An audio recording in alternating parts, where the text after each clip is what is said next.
is a Dragon Blazer production, and I am the little Boogeyman. All right.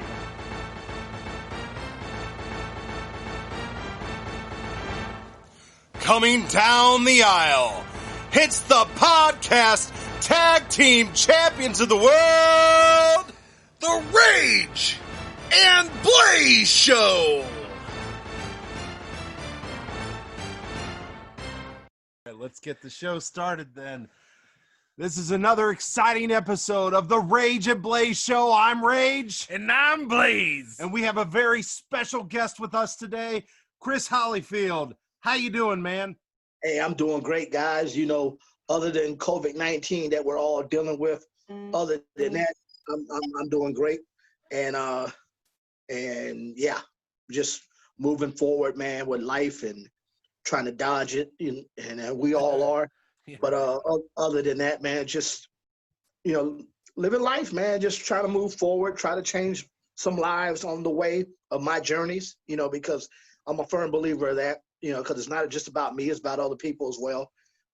We don't have that with everybody, but that's, kind of my lifestyle of, like, as long as I'm changing my life, I want to change other people's lives on the way. Definitely. Yeah, from what we've talked about, you've already doing some pretty awesome stuff just 20 minutes ago, right? Yeah, exactly. Working with my Special Olympic athletes. We started a powerlifting team for we had about 15, and then COVID, shut it down. So the numbers are down because a lot of parents are, a little nervous still about them coming to the gym and social distancing. So Yeah, we work with what we have. We have about like 5 or 6 now. So, okay. Once this is back to whatever norm that we go back to, that hopefully the rest of the athletes start coming back. Yeah. And I think they will. I mean, it's such a crazy time in our world today. And hopefully somebody has an answer. If you're listening, you have an answer, please send it to the Rage and Blaze Show. We'll get it out there for you. But that would be awesome. To go back to normal life would just be incredible. We just came back from Gatlinburg, Tennessee. Okay. And everybody's wearing masks. It's just so different. It's so different. We had to get away, So, Yeah. Well, I feel you on that. Yeah. So let's get started to, so what got you into wrestling? Was you a wrestling fan growing up and got into it, or did it just kind of naturally happen?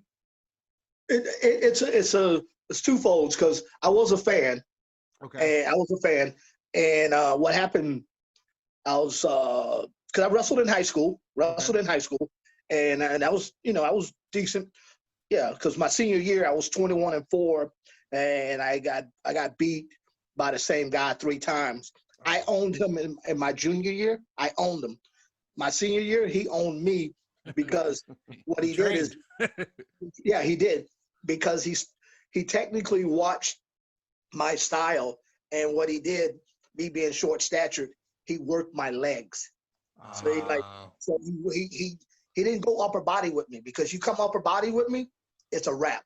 You put yourself in a danger zone. So he chose. He says, "Well, wow, I can't beat him up top. I beat him on the ground," and that's how he would beat me. He would, and him being longer and lankier than me, it's like it's hard to control lanky guys, because when you try to grab an ankle and they spread out on you, and these little arms, these little Tourette's arms, that ain't gonna work. It's just not gonna work out for you. But getting into the business, my junior year, I saw a magazine.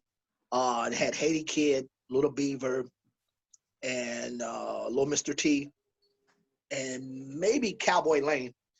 And then, these are old school. These are way back old school guys. And Little Tokyo, and Laura Little Brook. And they were talking. They did a little story on the little guys, and I was like, oh. And I saw Haiti Kid, and I said, man. And in my mind, I said, man, I'll beat all those guys right now. I'll beat those guys on the mat right now. So what happened was that I said, man, I think I want to get into wrestling, man. I said, because it gave me that. I'm like, well, these guys are doing it, and I know I'm more athletic than these guys because I'm sitting like, shoot. I said, I'm flexing. I'm like, shoot, I can do this. So senior year came, was going towards the end of the school year. A rival wrestling coach from another school, he called my coach and he says, hey, send Chris down to the gym tonight. We're having pro wrestling. And I went up the road, went down to see the wrestling. It was Florida Championship Wrestling. And this was back in the Gordon Soley days. And Lex Luger was kind of breaking in, he was in the independents. And Lex Luger was featured at that match. And there was a promoter by the name of Don Miller. And he had the territory, in Florida. He had the Florida territory. So I got introduced to him. And he gave me Lord Littlebrook's number. And it went from there. I called Lord Littlebrook because we had to go through, in the era that I came into wrestling in '87, we had to go through Lord Littlebrook as the little guys. If you went through Lord Littlebrook, you were gonna be able to, get your name out there, get in that circuit, because Vince would call Lord Littlebrook when he needed little guys. Oh, okay. See, he would call Lord Littlebrook. I mean, he kind of had that, like, boom. Hey, Littlebrook. He was the representative, Yeah, he was that guy. So not only did he use his sons to wrestle, because Karate Kid, Kato, was one of his sons that actually wrestled, and eventually his other son, Beautiful Bobby, started wrestling. But Bobby was a lot younger than the time, because here I am, I'm 19 years old. Right. I just I'm going to community college right now. I went my first semester and I was like, boom, I'm gone. I'm going to St. Joe, Missouri, and I'm gonna get on this wrestling tip. So that's how it came about. And I went to St. Joe, and Kato, little Karate Kid, he picked me up from the airport, and we went to small little town, St. Joseph, Missouri. And I mean, small little town. You're like, St. Joe, Missouri, what's that? You didn't even know if it was a city. You're like, St. Joe, Missouri, what's that?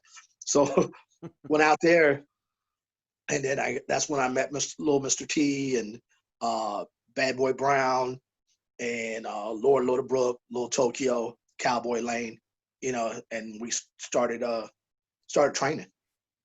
Yeah, I think if I remember right, didn't we see Little Tokyo in one of the WrestleManias during that 6-man tag match?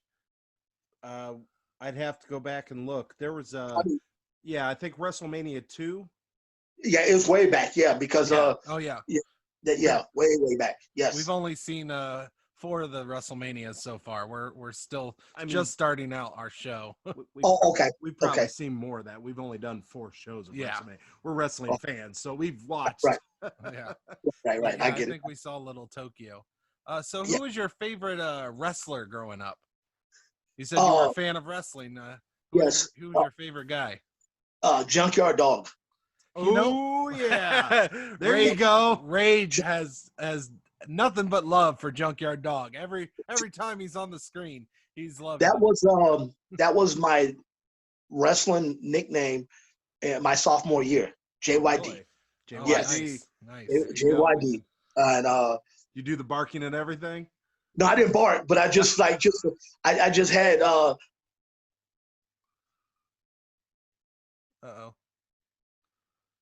Man, it just paused. Yeah. We lost them somehow. Well, we will get them back, folks. Technical difficulties. like the way Dusty Rhodes talks. We just lost you for a second. Are you okay? It seems like it's trying to break through. Oh, now it's not. No, you're froze again. If you can hear us, I don't think he can hear us. I don't think so. He either. was just going through. There you are. Am I back? You're back. Yeah. Such a, So we asked you about your favorite wrestler. You just started talking about JYD. I remember asking you about did you bark, and Yeah. then you kind of no, froze. I didn't bark, but I had his swag though. I had the junkyard. I had his swag, but I didn't bark, and I didn't have the big heavy chain around my No neck. chain with you. No chain, no chain. But I used to.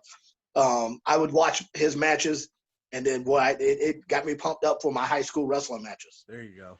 So we know you were in WWE. We've been watching a lot of your footage.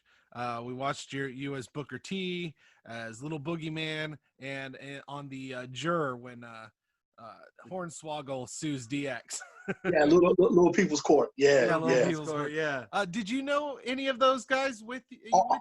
Yeah, I knew all those guys. Are they all Yes. wrestlers or? Yeah, because we had Chip, which Chip was a wrestler, and the one guy that kind of like sat next to me, little Dave, Dave the Dwarf. He was not a wrestler. Oh, okay. He was a radio personality, but behind me with the glasses was Pitbull Patterson. He was a wrestler. We wrestled a lot of independent stuff together, and those other guys, they did a lot of independent things, and that was pretty much one of their first, for the most part, their first time on WWE. Okay. See, we were just curious because we watched the segment. I saw everyone was curious if you knew any of them and everything like that. You kind of get to know everybody from afar. Some of them you make friendships with, because Pitbull Patterson, Jeff, the guy in the back with the glasses, when you go back and watch the video, him and I have been friends, over 20-something odd years, because, well, close to 30 really, because he came after me training with Lord Littlebrook. So he came after me, and and the funny thing about that is, like, we're such a hit and miss, the little guys. It's a hit and miss. It's the luck of the draw. It really is, because it's whatever they're looking for at the time, Mm-hmm. and if it sparks Vince and then the writers, and if they got a storyline behind it, okay, you're in. But for how long, you don't know. Yeah, Right. You don't know. Not everybody seems to stick around like Hornswoggle. He seemed to have. He was and when you look at all the wrestling, because he had a 10-year ride, and that's not the norm for little guys. Definitely. That's not the. He was blessed. Yeah. He was blessed. To ride that train that long, because but I knew going in as Little Boogeyman that it was going to be short-lived, and that's no pun intended. I knew it was going to be short-lived, because when you're a character like that, it's like any day you could be gone. Yeah. So bringing up Little Boogeyman, let's talk about that. The Worms, man.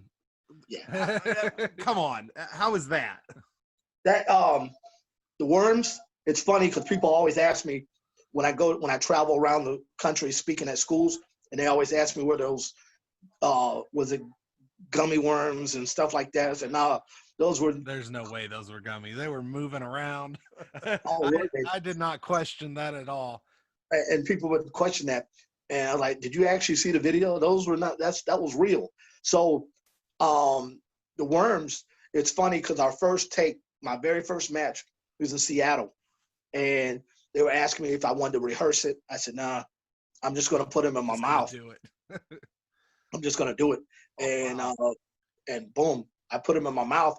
And because, like, they clean them off for you, and then they'd be like on ice. They'll be cool, Okay. And boy, I tell you, when they hit your mouth, it was, it's like, like almost like alpha salsa hitting water. They dry up so fast from your saliva. I mean, it was like, whoa, where'd they go? And and when they dry up, they get wild in your mouth. They get to move. It's like they need that moisture, and it just that slava just kind of, I don't know, just draws them up, and they get to going. You moving your tongue around, Yeah. Hey, get back over here, because it's not like you can get your fingers and move them around, because you're in character. So Yeah. So yeah, Wow. and it just was from that point. It was just all she wrote. You just put them in your mouth, and yeah, people thought they like, oh man, you put worms in your mouth, you're nasty. I hope you brush your teeth after that. Hey, I would do it if I got on WWE myself, so I don't blame you. Exactly. I'm for it. Exactly. So did Boogeyman kind of give you any advice before you put it in your mouth, or did He said just don't swallow them. just don't swallow? That was the only thing he said. It's good advice. He said, don't swallow them, because you talking about, yeah, you'd be in the office quite a bit if you swallow them. So I'm sure that you didn't just wrestle as Booker T and Boogeyman. What other promotions were you in, and what was your main gimmick or main wrestling persona in those promotions? But my main gimmick was Little Boogeyman. That was my biggest ever. That was the biggest, because when I first came in with Lord Littlebrook, I was Little Tiger. Little Tiger. Yeah. That was grand opening, grand closing. That was like, nobody knows about Little Tiger. I had leopard little shorts, print, leopard print. Yeah.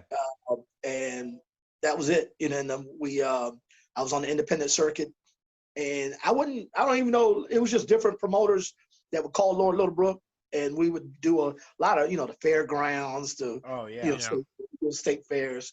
And when that happened, I was like, man, this is not what I signed up for. I'm ready to go to, I'm ready to go to the big dance, to the big show.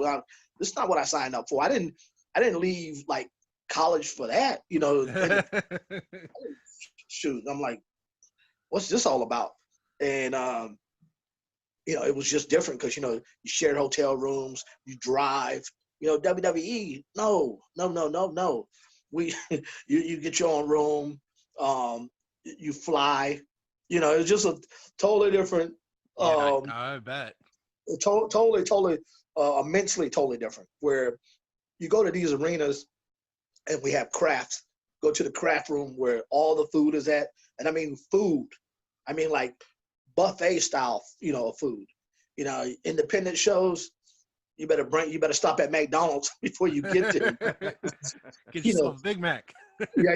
You better stop and get you something to eat before you get there. Because if you get there, independent show, thinking you're going to get something, it might have little chips and maybe a couple cold cuts of a hoagie, and it's totally I'm sure. different situation.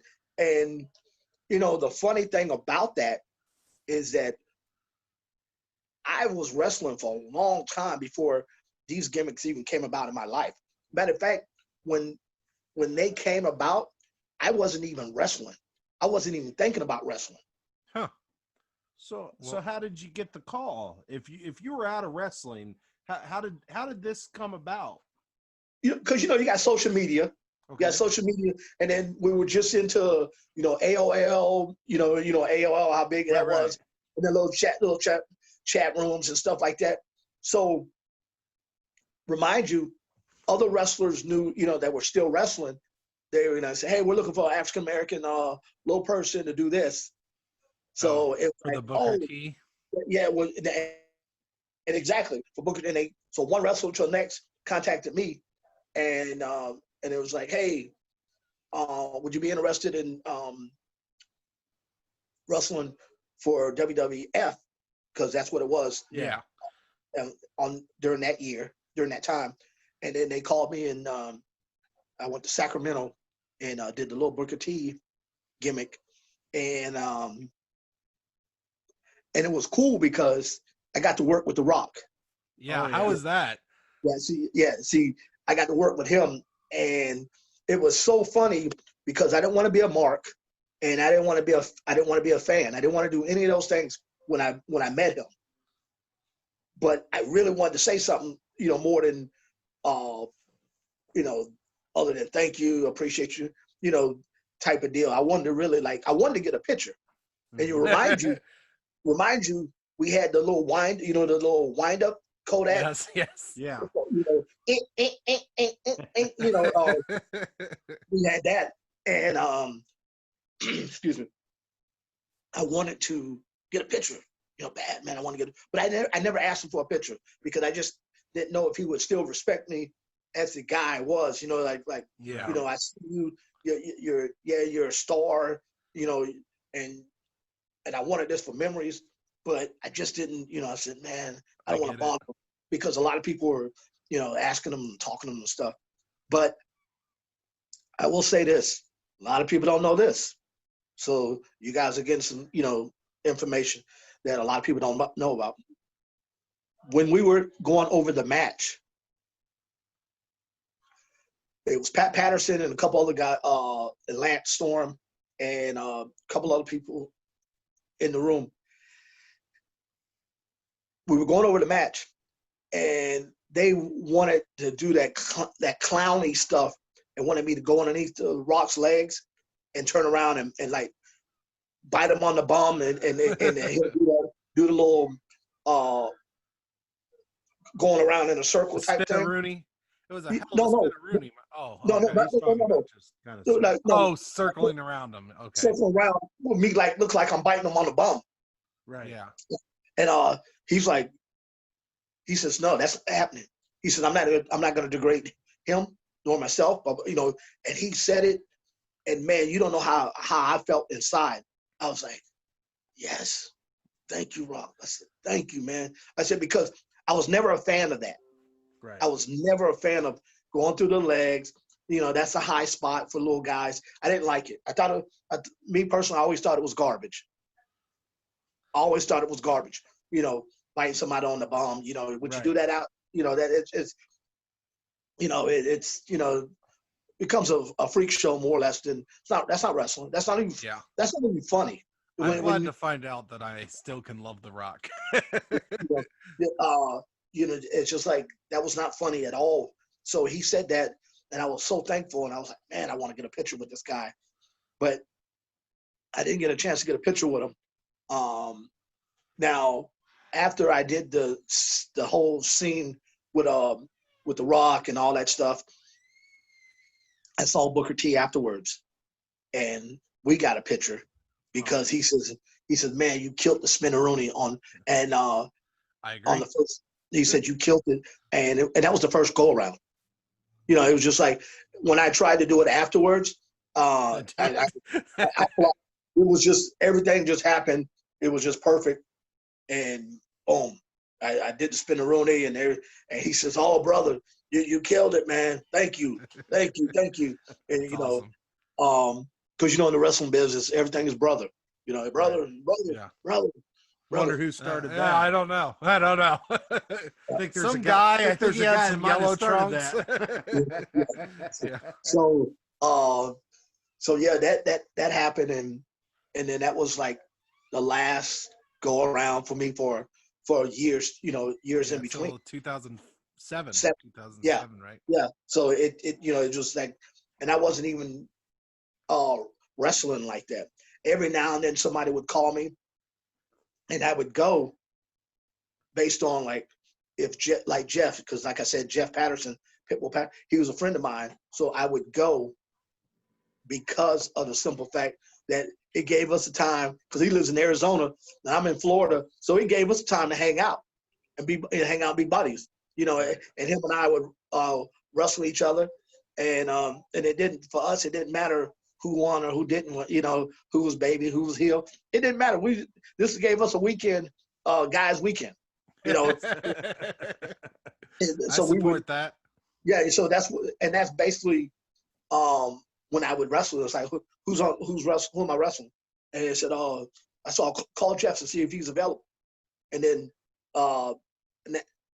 that's when every now and then we'll do shows together. Otherwise, I wasn't thinking about wrestling because I was getting older and my mind was going somewhere totally different because on the trail of independent wrestling and then to WWEF and WWE, it's like it's a lot of nasty things that happen in between, and I'm sure the business is not it's not like the NFL or the NBA. You got choices of teams that could draft you when when you step everything aside. Wrestling, you either have the main core or you have the independence, the civic centers and independents that you hope that the promoter don't jack you on your money. Come on, oh, we didn't do so well, and all of this extra. Well, I paid for your plane fare, and now that that cost me, and almost trying to throw the airfare into your pay. right? No, brother, no, we agreed on this. I want to get that, because anything less, I'm losing. Right. I'm the one that drove to the airport. I'm the one that got my car parked, or for a couple of days at the airport, paying those extra, those fees and whatnot. That wasn't included in what you were going to pay me. Right. So when with WWE, that was totally different ball game. Just totally different ball game. So, with the ups and downs of wrestling, I got turned off fast. Because me and Lord Littlebrook, God bless his soul, he passed away a few years ago. Him and I, we butted heads. We butted heads just for the simple fact, we butted heads because I had to do the sunset flip, and we was training, and I did the sunset flip, did it good first time, boom, boom, boom, and then second time, I went over and landed right on like side of my neck. I mean, like bam, and I was like, and I just felt it. And I said, woo. And he says, get up and do it again. I said, I think I need to take, let this fear let me overcome this fear.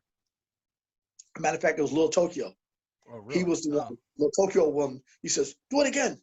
Because Tokyo was Asian. So do it again. Do it again. I said, do it again. And he was getting pissed at me. And I said, hey guy, I'm not feeling this. I'm not feeling this. And then that was kind of the breakup with Lord Littlebrook and I, because of the sunset flip. That was the breakup, where we went, he was like, well, brother, if you can't listen and you can't do what you're asked told. I said, it wasn't a matter of me not doing what I was told. I'm hurt. I'm hurt right now. Yeah. My confidence is not there now. So let's come back. Let's come back tomorrow. Over and over and over, and then I'm sitting over there like, oh, it was painful. It just went straight down, and that's kind of where I end up leaving Lord Littlebrook, and I moved out of Lord Littlebrook's house and went on to Bad Boy Brown's place for a while, and tried to make some connections, and from that point, and then after a while I said, well, I'm gonna go back home. I'm gonna go back to Florida and regroup, and that's pretty much what happened. And you'll hear stories in wrestling. Wrestling is such a roller coaster that you don't know when you're gonna go up, and then you sure don't even know the hell when you're gonna go down, and I mean down fast, because it's like again, like I was saying earlier, it's not like the NBA, the NFL. You guys say, hey guys, I'm a free agent. And if the promoters don't know who you are because you haven't wrestled long enough, and it's not like they have your number, where now we got social media. If you're in the independents, you could throw your number on online and tell people, hey, I'm a wrestler, I'm looking for work, and people can find you. But it was in my era, it was a word of mouth. It was definitely a word of mouth. And and I don't know if Lord Littlebrook ever even mention anything about me as a whole, like, hey, don't use this guy. I don't know, because you don't. But as time went by and social media became larger, people got to find out more about you. And so you can kind of like wrestling promoters, hey, you're a little person, you wrestle? Yeah, and I mean, it just picked up with social media. And that's pretty much how my gigs came about. It's through, through social media, people looking for, hey, we're looking for African-American wrestler, little person. So it's like, who fits? Boom. Right. Because, the funny thing, if you check the history, and I just thought about this the other night, it dawned on me. Now, there was Little Mr. T, and I think Little Bobo Brazil, Haiti Kid, and Little Boogeyman. I think there was only 4 African-American little people wrestlers that was kind of recognized. Wow. And then when you look at it, none of those guys are living but me. Oh. Yeah. And this just dawned on me the other day when I was just like, just thinking about it. And I was like, wow. Because I was saying, what's historical about the Little Boogeyman right now? Well, out of all the little African-American wrestlers that made it, like a character name that made it, that was in the cyclopedias, that's part of WWE's history, that's the Little Boogeyman. Wow. It's awesome. And you say, I was like, hey, where's my notoriety? No, but it dawned on me, and it was just kind of it's kind of interesting. Yeah. Because it really wasn't a whole lot of us in the first place. If you go, even if you're looking at I don't know if you guys ever looked in the different cyclopedias of WWE's. I know I'm in 2 of them because I just did the big event in March where, you have it's like a WrestleCon. You have all these different wrestlers come in and, and they do all the autograph signings and photos and stuff like that. And quite a few people came up and got their book signed. So I'm in 2 of the cyclopedias. And so, when you look back at that, it's like, wow, you've actually made history with WWE. You made history per se. Yeah. And it and not many of us of little people are actually in that magazine. Little Beaver, Laura Little Brook, Haiti Kid, Hornswoggle, myself, and those guys from Mexico, the little guys from Mexico, with the ones with the horn. I don't know what the luchadors. Yeah, those guys, and that's about it. That's actually in that magazine. Not magazine, in that cyclopedia. Right. But that's a heck of an accomplishment. That's amazing. Yeah. I mean, to be ingrained in the history of the WWE, and if you want to be known in history of wrestling, it's the WWE. That's who you want to be known for, because yes. I mean, there's been other promotions, yes. but they've all came and gone. Some of them are trying right now. Yes. But WWE seems to be the one that's here to stay. If you want to play football, you want to play in the NFL. If you want to wrestle, you want to wrestle in the WWE, right? Exactly.